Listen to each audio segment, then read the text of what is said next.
Baik, Assalamualaikum, salam sejahtera, salam GBN, salam Malaysia dan salam kuasa ketiga. Jadi sekarang saya nak buat satu live ringkas berdasarkan perkembangan terkini di Istana Negara. Jadi saya akan membawa perkembangan seterusnya dalam live berasingan petang nanti. Jadi ada satu persoalan yang telah ditanya kepada saya susulan live saya semalam yang anda boleh rujuk di Regi Jesse, Rita Udin, YouTube dan Facebook. Iaitu yang di-Pertuan Agong semalam telah menitahkan agar 30 MP Barisan Nasional datang menghadap Seri Paduka Baginda Tuanku. Jadi titah itu cukup jelas. Sekejap ya. Jadi titah itu cukup jelas. Ya, titah itu cukup jelas. Dan saya difahamkan tiba-tiba Barisan Nasional membuat satu mesyuarat Majlis Tertinggi Tergempar dan meminta pelanjutan masa daripada yang di-Pertuan Agong untuk pertemuan itu. Di sini sahaja saya ingin menegurlah Barisan Nasional. Kenapa takut MP-MP BN jumpa dengan Agong? Okey, tak apa. Jadi hari ini pula saya tidak lihat kenyataan rasmi dari Istana Negara yang memberi penangguhan itu. Tetapi yang hadir bertemu dengan yang di-Pertuan Agong adalah 3 individu dari BN sahaja, iaitu Zaid Amidi, seorang lagi MP dan seorang yang saya difahamkan bukan MP. Jadi ini sudah melanggar titah Agong. Ya, Agong nak bertemu 30 MP itu kerana Agong hendak melaksanakan satu proses penting dalam proses demokrasi bagi memilih Perdana Menteri ke-10. Kenapa Zahid takut dan menghalang MP-MP ini bertemu dengan Agong? Kenapa Zahid takut dan menghalang MP-MP melaksanakan tugas mereka sebagai ahli parlimen? Ya, saya dah beritahu semalam dalam live saya, sebab aku nak minta nak jumpa MP-MP ni adalah mudah. Sebab ada di kalangan MP-BN sudah tanda tangan surat akuan bersumpah sokong Muhyiddin. Jadi sekarang BN telah membuat satu resolusi ya semalam dalam satu mesyuarat bahawa mereka ingin kekal pembangkang. Jadi atas dasar itu BN yang membuat kenyataan kononnya surat akuan sekiranya ditandatangani sudah tidak sah. Itu bohong. Malangnya BN telah mengajukan memanjangkan keputusan ini kepada istana.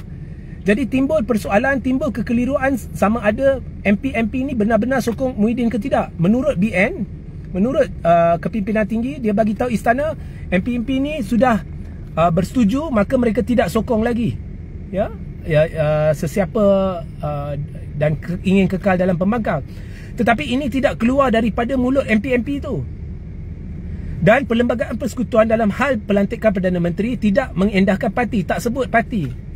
Jadi bila yang di-Pertuan Agong ini menilai, dia tidak boleh merujuk sepenuhnya kepada kenyataan parti bagi pihak MP. Sebab itu Agong nak jumpa 30 MP, nak dengar satu persatu daripada mereka. Bukannya nak ambil bulat-bulat apa yang dikatakan oleh parti. Jadi sementara menunggu MP-MP ni sampai, semalam yang Pertuan Agong berkata Muhyiddin dan Anwar tidak ada majoriti. Sebab Agong tidak boleh lagi mempertimbangkan SD daripada BN selagi belum bertemu dengan MP-MP tu. Jadi kenapa Zahid takut nak benarkan? Sedangkan Zahid dan kepimpinan tinggi dah hantar mesej kepada istana kononnya semua MP dah setuju dengan resolusi BN dan tidak akan sokong Muhyiddin ke Anwar ke, dia akan duduk dalam pembangkang. Jadi kalau itu adalah kebenaran, mengapa takut? Mengapa engkar titah Agong? Mengapa derhaka kepada Agong? Ya? Jadi atas dasar itulah sekarang yang di-Pertuan Agong mempunyai hak untuk mempertimbangkan atau memutuskan atas budi bicara tuanku sama ada boleh percaya mesej Barisan Nasional kepada istana semalam. Kononnya semua MP tak lagi sokong. Dan yang di-Pertuan Agong menurut budi bicaranya boleh sahaja sekiranya Seri Paduka Baginda Tuanku hendak boleh terima SD yang ditandatangani sebagai sahih. Ya, boleh, sekarang boleh. Jangan lupa pelantikan Perdana Menteri adalah menurut perlembagaan atas khidmat Seri Paduka Baginda Tuanku, ahli Dewan Rakyat yang mungkin mendapat majoriti sokongan. Jadi tidak semestinya ada majoriti sokongan, tapi mungkin mendapat majoriti sokongan. Jadi atas tingkah laku Zahid ni, atas ketakutan Zahid menghadapkan MP-MP ni, atas tindakan Zahid menghalang MP-MP ni daripada melaksanakan tugas berperlembagaan mereka sebagai ahli Dewan Rakyat, maka tuanku boleh memutuskan berdasarkan budi bicaranya sekiranya tuanku ingin untuk menerima SD-SD daripada Barisan Nasional sebagai sahih. Jadi sebenarnya Zahid ni, pengingkaran dia, derhaka dia, boleh makan diri. Ya? So itulah penjelasan ringkas saya sementara menunggu penjelasan penuh malam ini. Ya. Jadi sekarang ni anda perlu merujuk kepada kenyataan rasmi istana. Ya. Bukannya perang persepsi yang kini melibatkan juga media-media alternatif, ya, yang bukan mainstream, yang dilihat sedang memainkan propaganda pro Anwar. Hakikatnya is very simple. Agong minta jumpa MP nak dengar sendiri. Dan saya nak beritahu kepada MP-MP ni, mungkin Zahid takut anda berjumpa kerana berdasarkan Perlembagaan Persekutuan tidak ada sebut pembangkang. Jadi Zahid kata resolusi BN adalah Barisan Nasional kekal pembangkang. Tapi kau selak Perlembagaan Persekutuan, mana ada sebut pembangkang.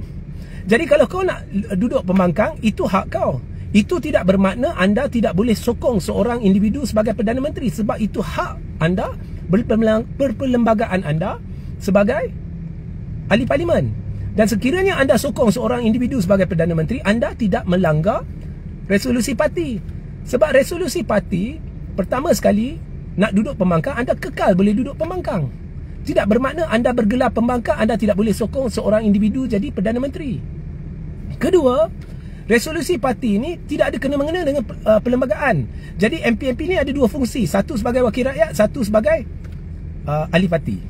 Jadi dia tidak melanggar sebenarnya Perlembagaan Persekutuan dan resolusi parti. Dia boleh kekal dalam pembangkang, sokong Muhyiddin sebagai Perdana Menteri, dan dia tidak akan melanggar Perlembagaan Persekutuan. Sebab Perlembagaan Persekutuan ni tak sebut pun pembangkang. Jadi sekiranya Zahid menggunakan alasan itu untuk memecat MP-MP ni daripada parti, Zahid tidak boleh mengarahkan mereka kosongkan kerusi parlimen. Sebab mereka tidak langgar perlembagaan dan tidak langgar sebenarnya resolusi parti. Mereka boleh mengaku kami tetap pembangkang, kami cuma sokong Muhyiddin. Jadi nampak sangat Zahid faham benda ni dan takut MP-MP ni jumpa Agong. Dan telah ingkari Titah Agong. Kenapa takut? Kalau dah hantar mesej kepada istana, kononnya semua MP tak sokong sesiapa dan ingin duduk pembangkang, mengapa takut? Melainkan Zahid tipu istana. Itu penjelasan saya. Sehingga kita berjumpa di lain masa. Assalamualaikum, salam sejahtera, salam GBN, salam Malaysia, salam kuasa ketiga.